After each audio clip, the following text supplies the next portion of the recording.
Antichrist. And I'm also expecting somebody to ask about Mark of the Beast too, 666. Okay. I think that's one of the main reasons why we really need to teach up our children for generations to come, so they're prepared even when we're gone. Yeah. I mean, that's as young as possible. That's what is happening here, right? That's why prophets like Daniel wrote these things down. Because the Jewish custom, it was an oral tradition, and they would tell these stories to their kids. And it was ingrained in them. It was their story. It's who they were. It was ingrained in them, so they knew that. And that's why you have to understand when we read these, and we see this imagery, and we hear about these symbols and all this, sometimes it's foreign to us. But for these people, this original audience, it was not a foreign concept. They were very familiar with the imagery that Daniel and John uses in Revelation. Very familiar. So we're back up on Facebook. All right, so I'm going to start all the way back over at the beginning. For people that are joining us on Facebook, sorry we had some issues. If you have questions, today's question and answer day, we had one question. Sorry you missed it, and the answer was pretty long. But we might get that question later through Facebook. If we do, I'll address it in the comments after service. All right, David. My question is about King Darius. Yeah. To me, reading it, I kind of feel like, in a way, King Darius loved Daniel. Yeah. Because, especially in the lion's den, where you see that he gets up and just goes straight to the air and he yells out.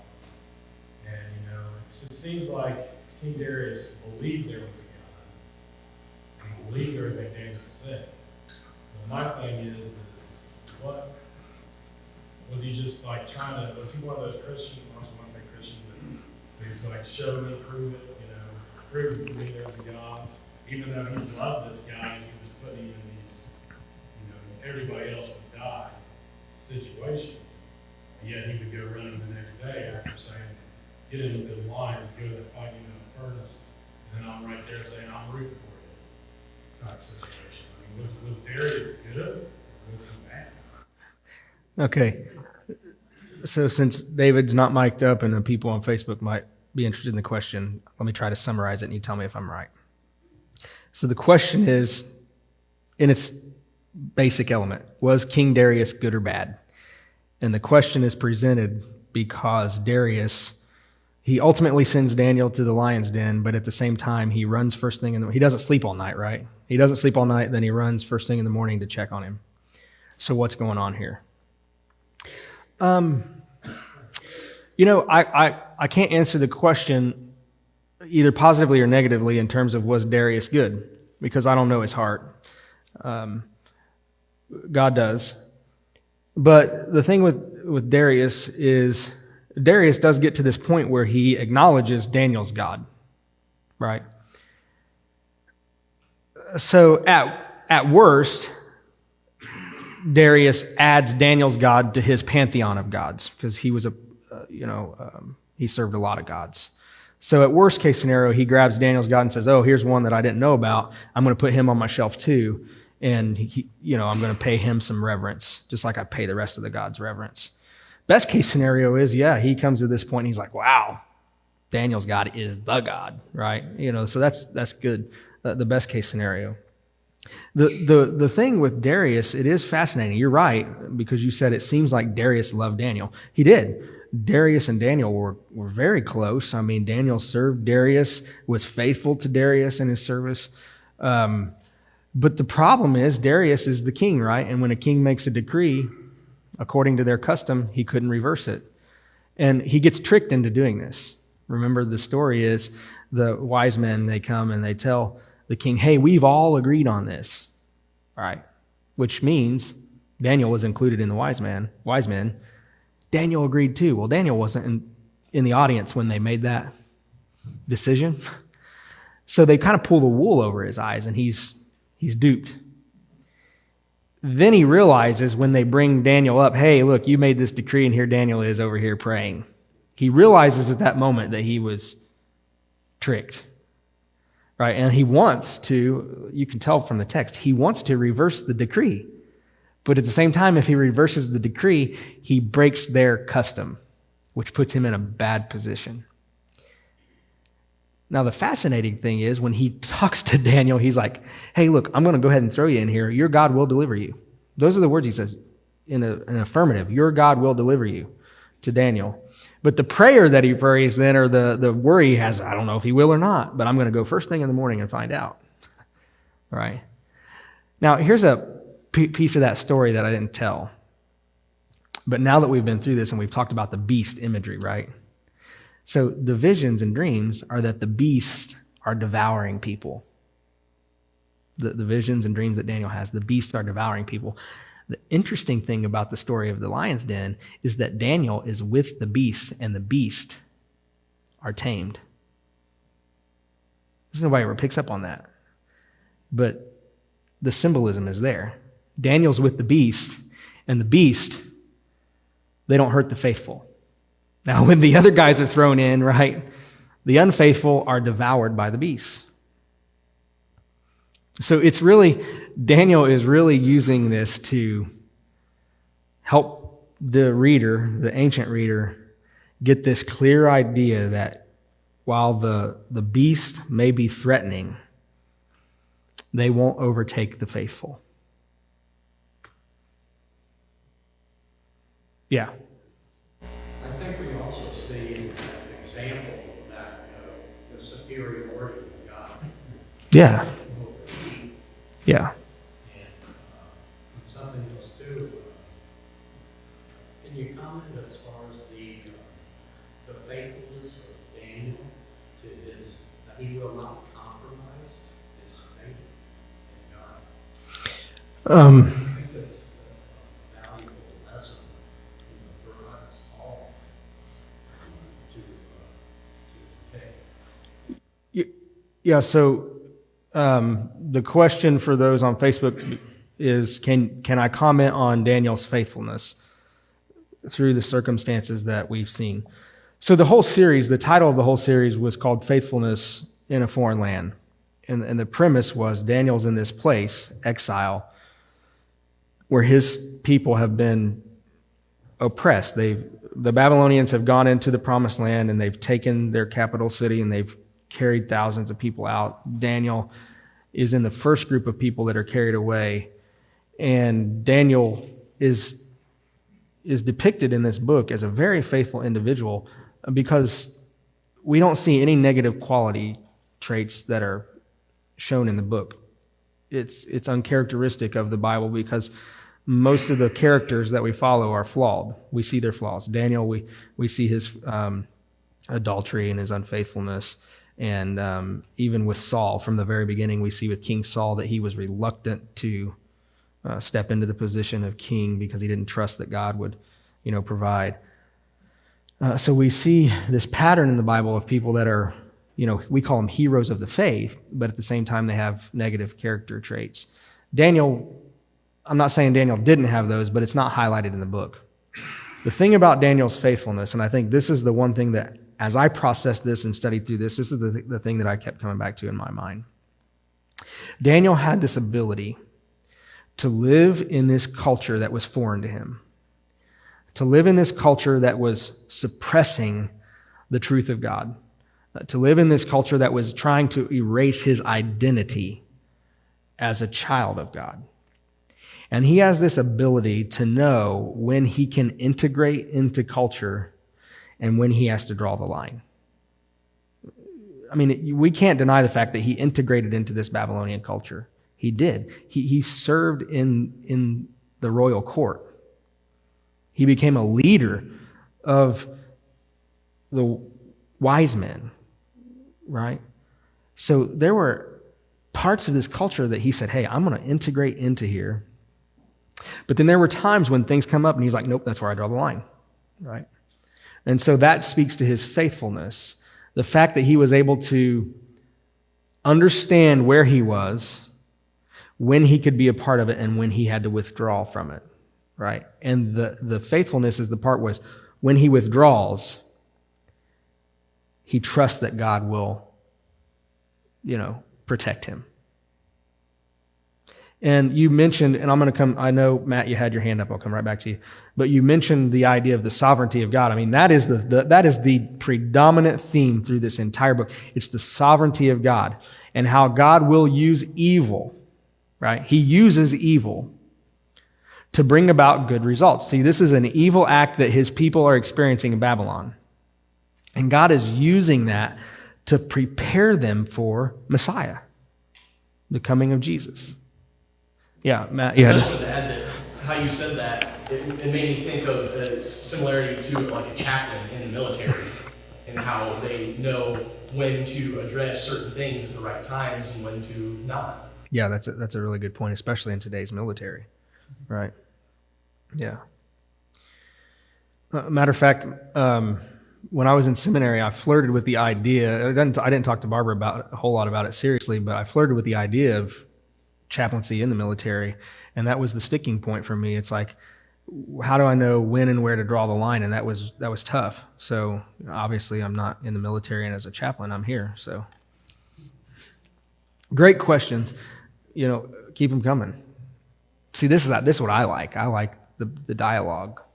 When I look at the New Testament, I think they were probably gathered in a house and they were reading Paul's letters.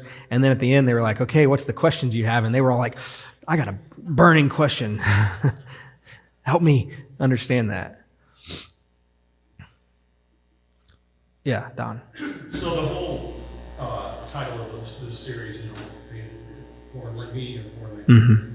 And what you just said about how Daniel was actually integrated into something that, really wasn't part of it. They weren't following God, but he was part of it. And I think sometimes we get this idea as Christians that we have to separate ourselves Right. from all of that. And we always have, if it's not something that we view as following God's doctrine or whatever, that we have to completely kind of abandon it and shun it. And I think you look at Daniel, you look at Jesus and who he hung out with and all of this. There's so many examples in the Bible that are the opposite of that mentality. And I just wonder what you think about that. Yeah, so that's a great... those are the tricky questions. I want to know what you think about that. So for the Facebook audience, I'll summarize it so you know the question. The title of the series was Faithfulness in a Foreign Land. And we sometimes as Christians, we have this idea that we have to withdraw and isolate from society. And that seems contradictory to what we see in Daniel. So what do I think about that? Listen, I think we live in a place and time in church history where in the American church, our strategy is to retreat and hunker down. And I think that's a bad strategy. I think that we need to take lessons from Daniel because the reality is we are living, we're all Americans, right? And we live in rural Indiana where most of us are red-blooded Americans, right? But the reality is, as followers of Christ, we are citizens of the kingdom of God first. And we're told in the New Testament, this place is not your home. You are foreigners. You are exiles, right? So we are the exiles. We are living in a foreign land. And so we have to figure out, what does faithfulness look like being exiled and being foreigners? And it looks like us integrating into those areas of this culture where we can, because God has a purpose in the integration. See, Daniel integrated into this culture, and he made a difference. I wasn't going to break this out today, but I'm going to. I was going to save it, but it's too good, I can't. The reason I know Daniel integrated into this culture and impacted this culture, not only because, like David mentioned, the kings are having these, oh wait, Daniel's God moments, but today's Advent. This is where we prepare our hearts for the coming of Jesus, right? The birth of Jesus. And I'm gonna kind of highlight this in one of the sermons that I do through the Christmas series that we're officially starting next week. Embedded in that story of Jesus' birth are these wise men from the east who come looking for Jesus. They see the star and they come looking for Jesus. And the question is, how do these guys know? Because they're not Jewish. wise men from the east. Now, hopefully, you're thinking, oh, wait, wise men, we've heard that before. Yeah, in the book of Daniel. You know where Babylon is compared to Babylon's to the east. So these wise men from the east most likely were Babylonians, Chaldeans, coming from Babylon to look for this Messiah. And it's probably, I'll say it's possible and plausible that they knew this story of Messiah because Daniel taught it to them. See, because Daniel was chief of the wise men. And as chief, he's training these guys. And he's probably training them and impacting them. Look, here's something you need to know. If you want to be really wise, you need to know that there's a Messiah coming. Right? And this Messiah that's coming to the Jewish people, he's not going to be just a king for the Jews. He's going to be a king for the entire human race. And so you have these wise men showing up. And I'm convinced in my mind that they only knew that it was passed down from wise men generation to generation because Daniel started by impacting the wise men when he was chief of the wise men. See? And that's what integrating into the culture looks like, right? You look for these opportunities to teach people, to impact people, because you never know how far down the line of generations what you started will spark a move of God. It's incredible. Thanks for bringing that up. Keep them coming, man. You guys have paid attention to me. This makes me feel good. You're asking really good questions. Okay. This is the last one you're allowed to have. No, I'm just kidding. I know. Can you tell me how long the time, and half the time will be, and exactly what day that'll be? Well, I did. You weren't here that Sunday. Oh no, wait. We didn't address that one, right? We addressed the 77s, the 62 sevens and 7 sevens. We addressed that. That's not the one you're talking about, right? Okay, Daniel 12. Yeah, I avoided that one for a reason, because I don't know. I mean, what I'm asking is, like, I've been told, and I can't remember it off the top of my head, by a forward pastor, when he was taught, the time was like 2,000, something like that. 1,000. I can't remember now, honestly, what he said. I just didn't know maybe we were told something different, or they just kind of avoided that too. So, let me see here. This is trying to find where it's at in Daniel chapter 12. 12:7. Then the man clothed in linen, who was above the waters of the river, lifted his right hand and his left hand toward heaven, and I heard him swear by him who lives forever, saying, "It will be for a time, times and half a time, when the power of the holy people has been finally broken, all these things will be completed." I'm going to cheat. I have a footnote. 2 years and a half a year. A year, 2 years, and a half a year. So it'd be 3.5 years. Now, I'm not going to tell you what I think, but I'm going to tell you what some people think.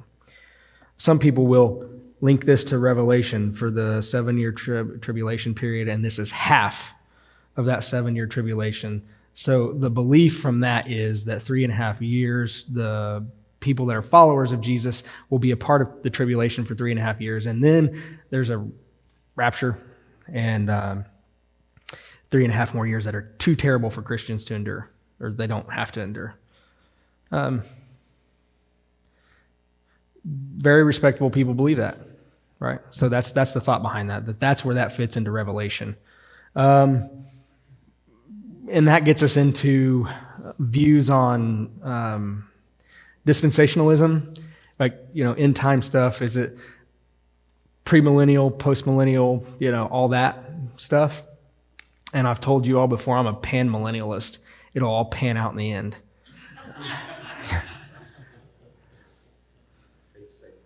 Yeah. I'll be honest with you. I lost my affinity for trying to figure all the fine details out. I lost that in seminary because I became more enamored with the Old Testament. I went into seminary with the intention of taking as many New Testament classes as I could, and I actually ended up taking way more Old Testament classes. It's confusing, David. Revelation and end time stuff is confusing. And I think I made the comment that sometimes we get so caught up in just trying to figure it out that we miss the big message. The big message is that God's in control. And that's the message in the book of Daniel. Right, Rudy? That's what you said. God's in control. He's sovereign. But no, I'm sorry, David. I can't answer your question and give you 100%. This is what it means. I don't know. What I tend to, when I look at Daniel, from my perspective, it seems like Daniel takes the numbers literally. Because remember, he's praying about this 70-year period earlier, because we said he was studying the scrolls, and he found that 70 years would be the time of exile in Babylon, right, from Jeremiah. And so he starts doing the math, and he's like, hey, we're getting close to that. And so there's like 3 different dates where it could be where the 70 years begins. And so I think Daniel's praying like, hey, let's use the earliest date, because if we do, I could get back. I could get out of here. And then this vision is like, hey, Daniel, 70 years, but there's going to be a lot more time because the sin of Israel is not going to be dealt with completely. And they go through that 77s then. And when you do the math with the 77s, the literal day, if you start when the decree in Nehemiah goes out to go back and rebuild the walls and the streets, and you add that with Daniel, where the angel tells Daniel, hey, when the decree goes out, there's going to be 62 sevens and 7 sevens, which leaves you short 1 7. By the way, it's only 69 sevens. And you do the math and you do the conversions from the lunar to the solar calendar, from the time that decree is given, I can't remember the exact date. I think it's March 5th in the 500s somewhere. But if you do the math and you add the days, it takes you not just to the year, it takes you to the exact day historically that Jesus made his triumphal entry into Jerusalem, the only time he publicly proclaimed to be Messiah. So I think that's I think we can look at that one and say, wow, God was telling people to the exact day when Jesus would come. That's incredible. I mean, I'd settle for just the year, right? If he could just tell me the year, that's good. And Nostradamus can't top that one. All right. Great questions. Keep them coming. I could do this all day long. Barbara's shaking her head. Please don't. Probably would have been 12 hours straight questions. Yeah. But no, the questions have been great. I have been amazed at the quality of questions that you all are asking. Any questions on Facebook? Anybody on the comments back there? Oh, come on, Facebook audience. Everybody live is showing you up.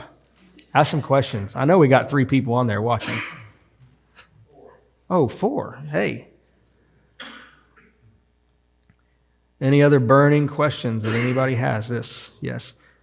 I just want you to know I've been dreading your question for a while, because you have a way, you are intelligent and you intimidate me. So I've been waiting for it. That's a compliment, by the way.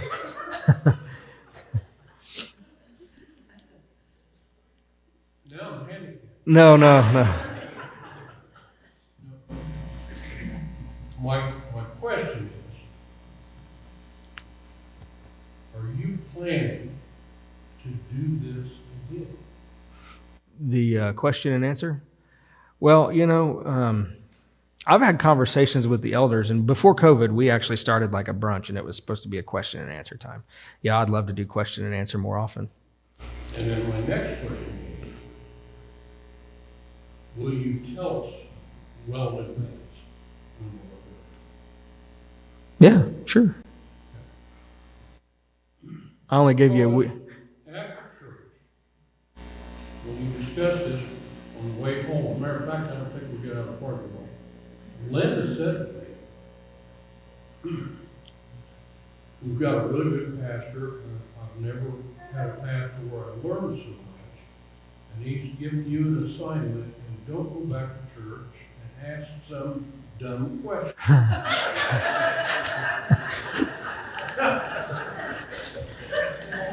So, given that instruction, I went home and used my Bible and several other resources because I wanted to come up with a good question. And this exercise of yours has turned into a Rubik's Cube. By the end of the week, I was more confused. So I'm just going to give you this. There was elements of the historical presence of Daniel versus God's telling us when Daniel was involved in it. And the meaning of Daniel, which is a Hebrew word, which I don't understand, comes from two Hebrew words, which kind of tells you about God's protection with your faith. So I guess my question would be, what's an added way we can use the value of your teaching from Daniel's story? Can the church, can the people of God who find themselves trapped in something that looks like, if we can demonstrate Daniel's faith, can we stop the beast? That's an interesting perspective. So I want to rephrase that one. If we're faithful like Daniel, can we stop the beast?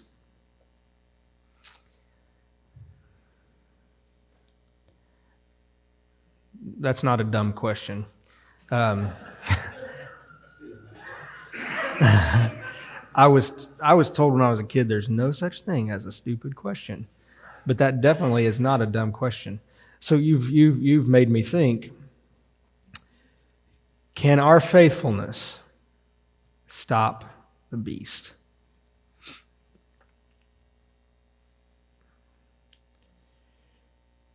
And I look to, so what I do when I hear questions like that, I in my mind, I begin immediately the Rolodex of examples that I see in Scripture. And, one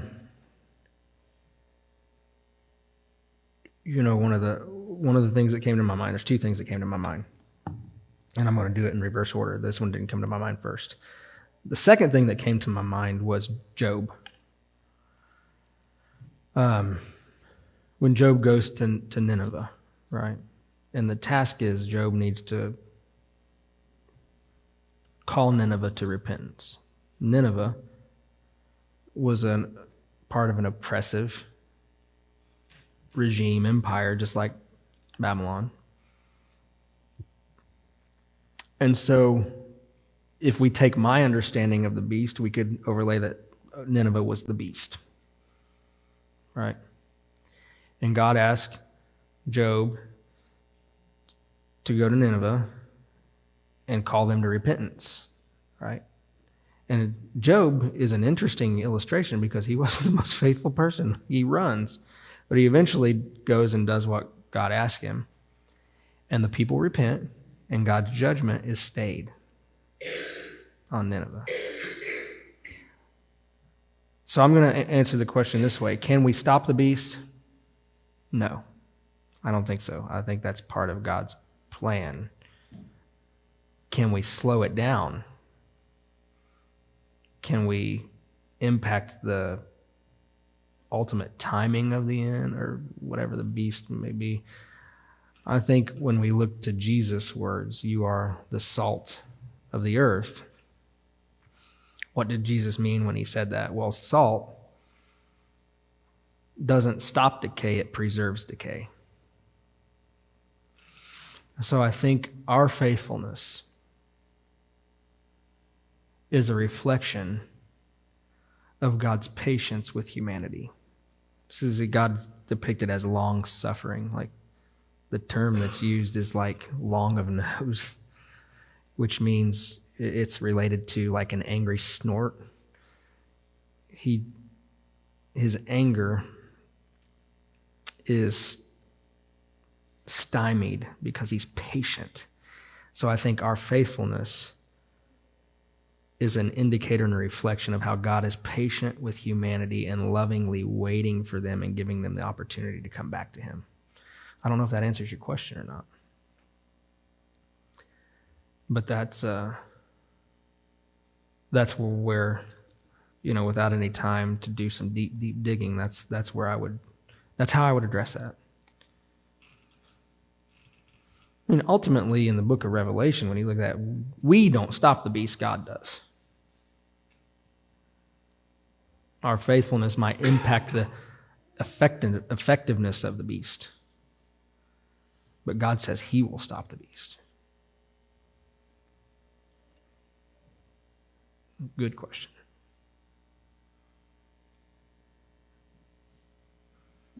All right. So I need to wrap this up or everybody's going to start getting hungry. This is your last opportunity to ask a question.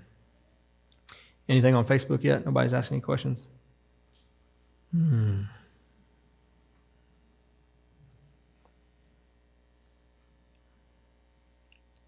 Going once? Going twice?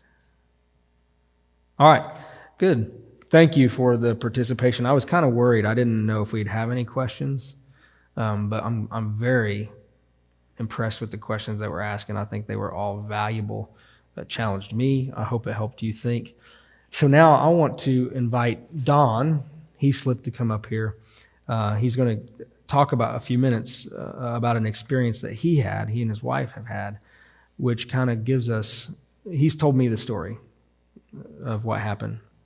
We were on the phone for an hour, so I asked him just to condense it a little bit. About, I think, an opportunity that reflects how he was in a place and time and he felt like God could use him in that moment. And I wanted to ask him to speak about that because it shows us in real life, what does it look like to be a Daniel? This is a good example of that. And then when Don finishes up, I want to just briefly kick off Advent with a short meditation video about hope, and we'll take communion together, and that'll be all. So Don, if you want to come on up here, I think you could grab any microphone, and she'll be able to cue it up back there. Thanks for sharing with us today. It's on. Hi. For those of you that don't know me, my name's Don Hayslip. My beautiful wife, Karen, sitting there, now red-faced in the white sweater. We live up in Centerville. And one of the things that we like to do is we like to go to reenactments, where like Civil War reenactments or Revolutionary War reenactments. It's just something enjoyable to do. And I went to college at Purdue, and they have a fort there, Fort Weohtannon, and they have Feast of the Hunter's Moon. And Karen and I had never gone to that one, so we went. And so, the whole thing to me looks like, we talk about faithfulness in a foreign land. I think part of being faithful is also being obedient. And I found that in my life, some of the biggest blessings, that have come to me is when I was obedient to what I felt the Spirit was calling me to do. And so this was one of those things. We walked in, and there was, when we walked into the entrance, there was a little booth. So if you've not been to any of these, it's sort of like, when they have the thing around the square uptown in Liberty, where they have little booths all the way around and people are selling things. Well, that's what this is on a very large scale. So we went in, and the first one we saw, we looked at, and both of us, for whatever reason, decided that didn't look interesting. We weren't going to go in there, and we went on and spent most of the day eating funky things and just looking around and seeing all the things. It was just, there's a lot of different stuff that you don't always see. So on the way out, at the end of the day, we were pretty tired. We'd been there all day. It was pretty warm, if I remember right. And so we're on our way out, and I saw this booth, and I didn't even remember at all when we walked in and what we had decided literally together that, let's not go in there. I looked at the booth and I said, well, that looks interesting. Let's go in there. And Karen told me after the day was up and we were driving home, she goes, I really couldn't figure out why you all of a sudden decided you wanted to go into this booth, because we had said we didn't want to go into this one in the beginning, and now all of a sudden you're really interested in wanting to go in there.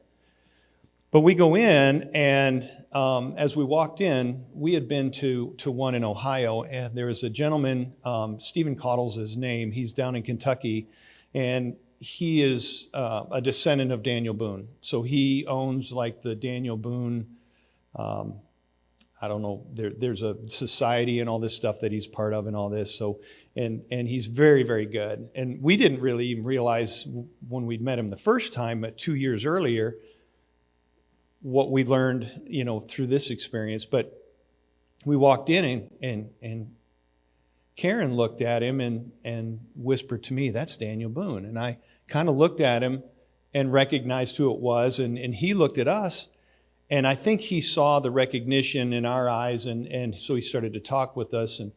And he asked us, it was odd, he asked us our story. And we talked about how we had both, gone through a divorce, and we met, and there was a gentleman standing behind him that I didn't even notice him at first, but he was standing behind him, and the discussion went towards what God blesses our lives with, and how sometimes when we go through a really dark period, there's times when that light at the end of the tunnel is God's blessing for us. And so that was the discussion about Karen and I coming together was part of that blessing, and just being obedient to Him. And Daniel Boone looks up at the guy and says, that's what you needed to hear. And then that's when I saw the guy, and he looked very red-faced. He looked like he was about to break down. Well, as it turns out, this gentleman had been to the reenactment. There was one, I guess, 2 weeks earlier that he'd gone to and met this Stephen gentleman. And then when he found out he was going to be in Lafayette at the fort, he went there as well. And so they'd been talking, and it turns out this guy, if you might have heard of it, I did, but I didn't remember a lot about it. But there's basically a cult. It's over in, it was in Greenville, Ohio, but now they're based out of New Paris, Ohio. And they now own arguably 3/4 of the town of Greenville, or of New Paris. And it's if you've looked into it, it's pretty scary stuff what they do. Well, this guy was part of that cult, and he had left the cult because they basically said he has 7 children, most of them are adopted, and they said these 2 children are not allowed to be in our group anymore, and you have to decide whether you want to be in our group or be out with your kids. And the guy said, "Oh, I'm with my kids." And so then they don't even call them pastors or leaders, they call them apostles. So the apostles of this church then started working on his wife and said, you are not allowed to be with him. You're not allowed to, you have to divorce him because he's gone to the devil, and you have to divorce him. And so this is what this gentleman was going through at the time. And so Stephen, basically is a very, very strong Christian. I think he's a pastor. He's ordained in some fashion. And so he kind of turned this guy over to us at that point. And that's where, I probably, in my past, I might have been very intimidated and been like, whoa, like, not me, I'm not the guy you want to put this person with. But I just, for whatever reason, when the obedient of going in there and then just engaging in that and talking with this gentleman. And I remember talking with him and kind of sharing our story, and him sharing a little bit of his story. And at that point, and I think Karen felt the same way, I just had this urgency. It was in my heart. I just had this urgency. I had to take this guy out of the tent around the side and pray with him. Karen and I, it's like, we have got to pray with this guy, like right now. I've never really, I've felt the need to pray, but I've never felt this urgency that I had to pray right now. So we dragged this guy out of the tent. I said, let's go where it's not so, busy. And we went over there and we prayed with them. And it was just, you could see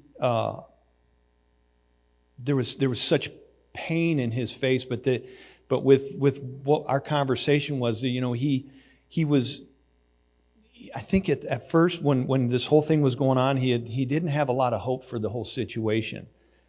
And as we prayed with him, and we continued to talk with, we'd had multiple, and like Sean was saying, when he and I got on the phone, it was about an hour. We called this Stephen up and Daniel Boone guy up and had multiple conversations with him, and each one had to be at least an hour on the phone with him, because we were talking about God. It was just really exciting. We were talking about this gentleman. And then we were engaging. The guy's name is John, and ultimately we prayed a lot with him and a lot for him. And I checked on him. I check on him about once a week. How's it going? What's happening? And it's funny. Sometimes, God's plan, our job is to be patient and wait for him to do his work. And in this case, and that's the hardest part, at least for me. I'm sort of a very impatient person. I want now. And this was one of those situations where God was like, okay, you can have it now. Already within probably 3 weeks of our engaging with this man, talking with him, sharing what we is truly what God wants for us, not what this group twisted it to be.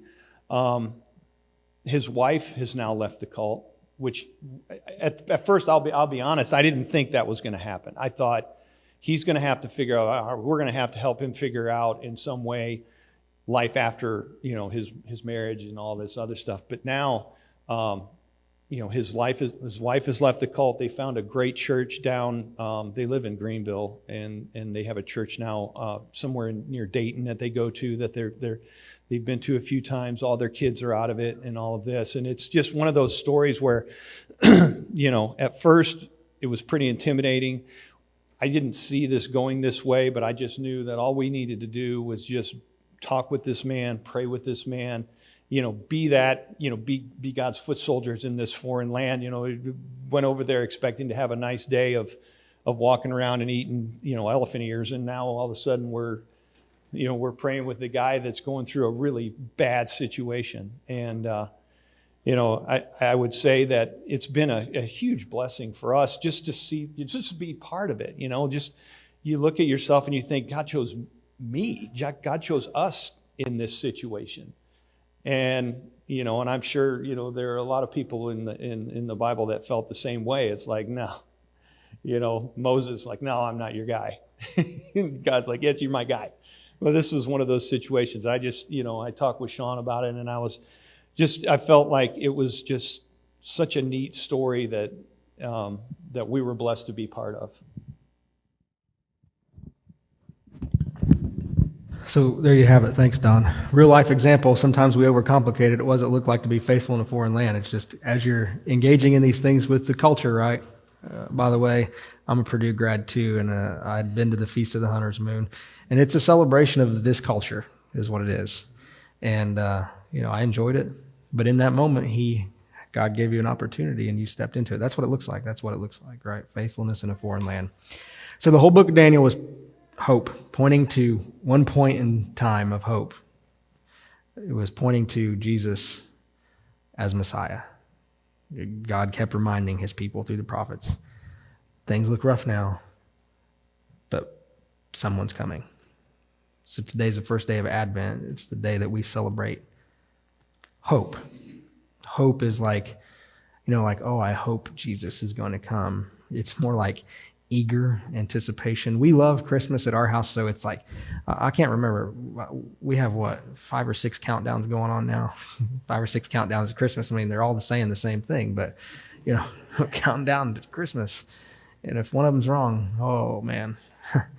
But this eager anticipation, that was Daniel, I think the intent of Daniel, to create this eager anticipation. Things are bad now, but something better is coming. You get to the Old Testament, and that's the way it ends. Like, man, things are bad now, but something better is coming. The closest thing I can get to capturing this, like, awaiting with anticipation is, when you plan that vacation, right? And you got it on the calendar. And it's like, man, life is tough right now, but I know in June, there's going to be some relief. This is that type of anticipation. This is what Isaiah wrote about in chapter 9. The people walking in darkness have seen a great light. On those living in the land of deep darkness, a light has dawned. You have enlarged the nation and increased their joy. They rejoice before you as people rejoice at the harvest. And then if you skip on down to verse 6, for to us a child is born, to us a son is given, and the government will be on his shoulders, and he will be called Wonderful Counselor, Mighty God, Everlasting Father, Prince of Peace. Of the greatness of his government and peace there will be no end. He will reign on David's throne and over his kingdom, establishing and upholding it with justice and righteousness from that time on and forever. The zeal of the Lord Almighty will accomplish this.